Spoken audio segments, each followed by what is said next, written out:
o arquivo. Ou seja, você vai pegar os dados lá do GT, número de série, você, software house, vai gerar esses dados para o teu cliente. Vai ter um V0 de novo, né? Entendeu?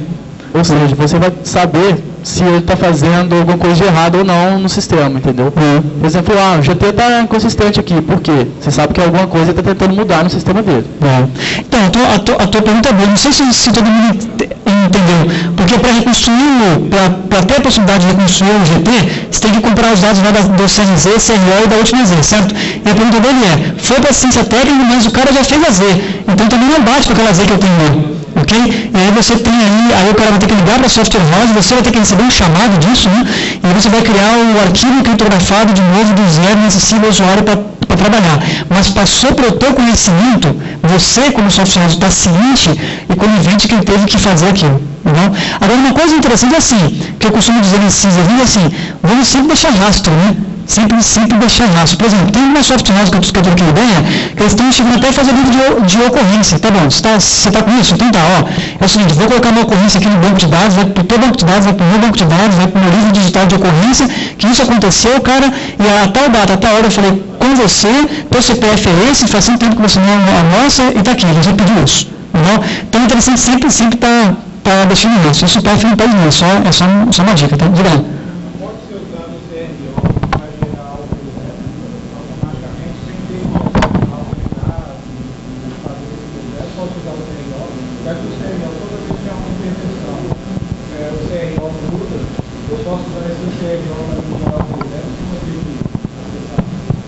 Na verdade, não, porque é o seguinte, vamos supor que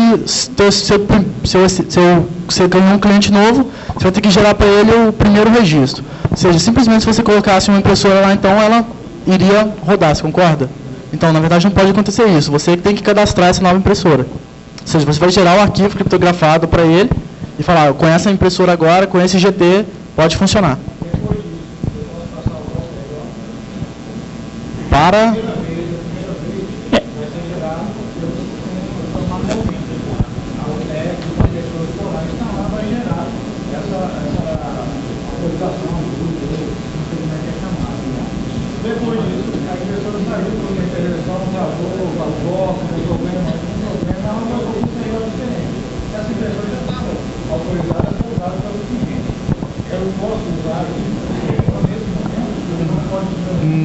Não pode. Ele vai ter que te comunicar e você vai ter que refazer novamente o arquivo.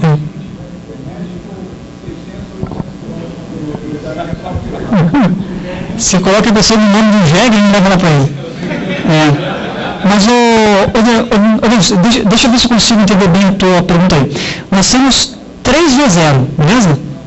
3V0, tá? Nós temos de V0 do GT criptografado, que pode dar um problema e o cara começa do zero, batendo no CRO, certo? Esse é um V0. Legal, já. Fechou esse, né?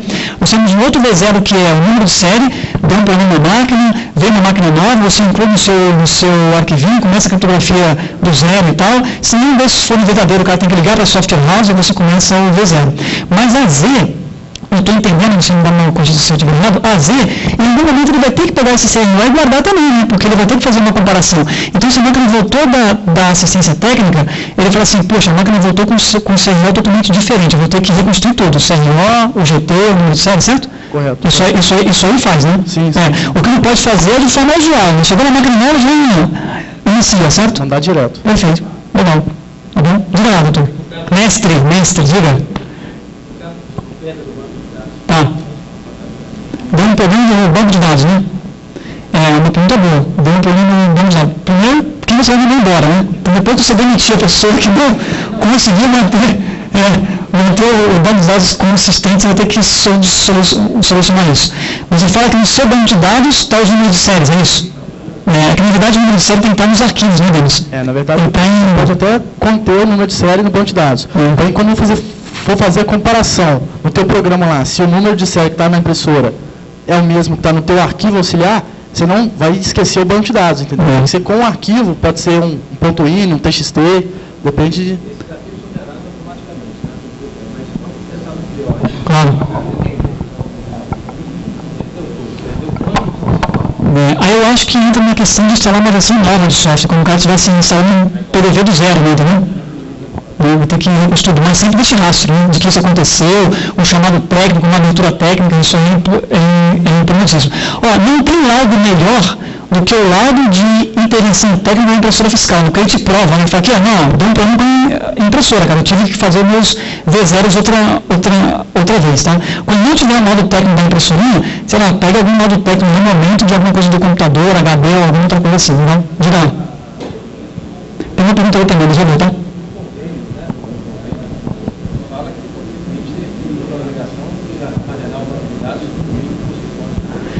Disso, o contribuinte tem obrigação de armazenar os dados por pelo menos 5 anos, né?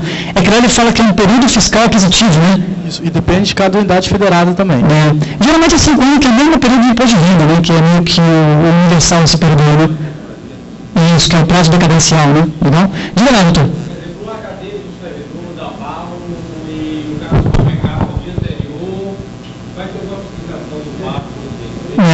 É um pouco parecido com a pergunta dele, mas um pouco mais complicado. Na verdade é que o HD deu um problema e subiu o backup do dia anterior, né? Aí talvez o número de série não bate, o CRO não bate, o GT não bate, né? Ok? Então, isso é uma ocorrência. Isso é uma ocorrência. Assim, um ponto fora da curva, né? Ok? E nessa ocorrência, eu imagino que você vai ter que reconstruir os V0s outra vez. Mas é interessante deixar registro, né? Comunicar, né? Beleza? Tá? Vocês vão observar, pessoal, que tem vários pontos em volta do PAF que não estão totalmente fechados. Como esses casos assim, né? O HD quimo e tal. Mas isso é um processo evolutivo, tá? A coisa vai evoluindo, né? Ok? Vocês querem ver uma coisa interessante que vai sair? Essa vocês vão saber, viu? Você quer ver uma coisa interessante que vai ser, acho que em dezembro agora? É um item chamado conta de cliente. Porque como é que você mantém a mesa aberta no PAF? É complicado. Então o PAF agora, estava começando com o governo em Brasília, vai ter um item chamado conta de cliente, para você contabilizar um quarto que fica girando dias, né? O cara está hospedado por vários dias, uma mesa que está virando noites, ok? Você vai ter um item no PAF só para isso. Isso é uma evolução. Pode ser que esses itens aí são feedbacks que a gente acaba encaminhando para a fiscalização e nas versões de PAF eles sofrem melhorias, né? Ok? Para deixar o processo mais palatável, né? Direto. O PAF só funciona com o MFD. Então, não. Na verdade, nos dá a entender isso por uma série de exigências, né? Que ele pede tanta coisa e fala, pô, isso aqui foi escrito para MFD. Na verdade foi, porque o PAC maior instalado hoje é MFD. Agora, você tem, caso você tenha clientes com impressora matricial, os itens que o PAF pedir para fazer alguma coisa que aquele ECF é incapaz de fazer, mas o ECF, não tem o aplicativo, tá? Exemplo, retorno de estoque, você vai falar, não, a impressora é matricial. Não, eu tenho o aplicativo que gera estoque, né?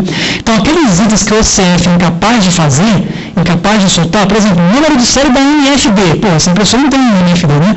Então, o software tem que colocar uma mensagem que era não suportada por esse modelo de ECF, né? Função não suportada pelo modelo de ECF utilizado. Isso aí, função não suportada pelo modelo de ECF utilizado. Pronto, você já está respaldado. Não é obrigado a trocar a impressora não, mas meu conselho, cara, troque.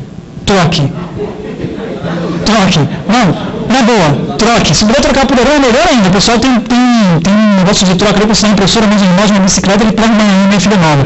Então, troque, cara, porque assim, o matricial realmente ficou para trás mesmo, sabe? Tá bom? Só repetindo, o matricial para o fabricante é igual aquela versão 1.0, que todo mundo aqui está pensando, pô, tem aquele cliente lá que tem que tirar. É mais ou menos assim, tá? O fabricante quer assim, livrar da impressora matricial, não para vender uma nova não, porque a tecnologia outra dá menos manutenção, menos dor de cabeça e queima muito menos a marca, né?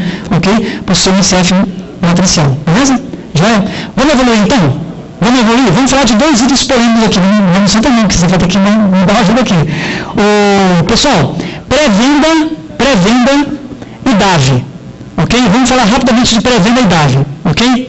O que é uma pré-venda? Uma pré-venda é uma pré-venda. Show de bola, explicou bastante, né? Ok? Mas se a gente for imaginar, é exatamente isso. A pré-venda, ela é um passo, um microsegundo, um milissegundo, uma contagem de CPU antes da venda. Beleza? Então isso já nos dá a ideia de que ela não é um orçamento, porque o orçamento ainda tem uma fase de negociação, né? Ok? Então o PAF, ele é muito claro, e eu estimulo vocês novamente a entrar no site, baixarem a lei e o roteiro de testes, ok? O PAF é muito claro quando ele fala assim, ó, pré-venda, é quando você tem uma operação ok? Onde o usuário recebe uma senha e vai até o caixa para fazer